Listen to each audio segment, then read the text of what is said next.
Okay, for those of you who are interested in following the Black Tiger way of fencing, there are three important pillars of fence that you have to master in order to become a great swordsman one day. The first, of course, is going to be that footwork. This is everything that has to do with carrying you toward your opponent. It has to do with that game of measure, that distance that you keep between you and your opponent.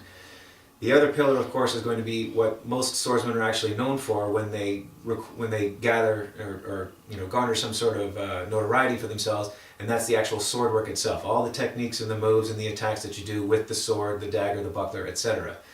But the third pillar is probably the most least practiced I have ever come across anywhere in the world, and that's going to be the pillar of balance. Balance affects absolutely everything you do. It affects how quickly you can move, it affects how quickly you can respond to things like threats, like the opportunities that your opponent presents to you in the defense. You have to have a strong center of gravity. You have to have a good, firm idea of balance in order to truly become a great swordsman.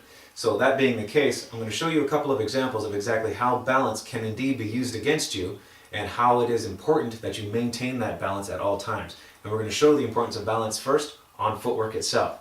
So Jason, if you would, go ahead and drop into an on-guard stance facing me. Okay.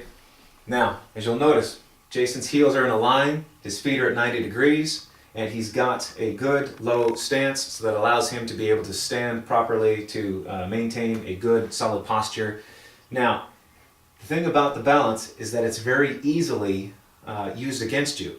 So as an example, if his heels, for example, if his heels were not in alignment, let's say his heel was to move over to here. So now he's got a line that his heels are moving, the line between his heels is like so, instead of a nice straight line toward me, who would be his opponent. That being the case, go ahead and pan up. With his heels in that position, gravity is actually trying to pull him right now in the opposite direction from me right now. It's trying to tug him off of his balance, off of his stance. Now, go ahead and lower your hand. Now I am going to put a little bit of pressure on his chest, and I want you to go ahead and try and refuse me. All right? I want you to watch how easily it is that I can push him off his balance. When he tries to refuse me, it's just a simple little push with fingertips, and I'm able to actually knock him off of his balance. However, if his heels go back into an alignment, a nice 90-degree straight line, now when I apply this exact same pressure, now I want you to refuse. Now it takes considerably more pressure on my part in order to knock him off of his balance. This is because when you've got a nice, strong, centered, balanced stance, your center of gravity is located right here. It's in a low, protected area inside of you.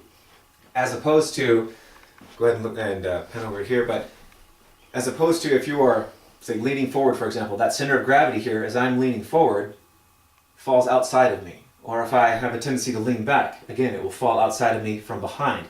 Extremely important that when you are in an on-guard stance, your heels are together, or your heels are in a nice 90-degree formation. You form a straight line with them. That front foot is pointing at your opponent, and you, as a rule, are in a nice upright stance facing your opponent, ready to move at any given time.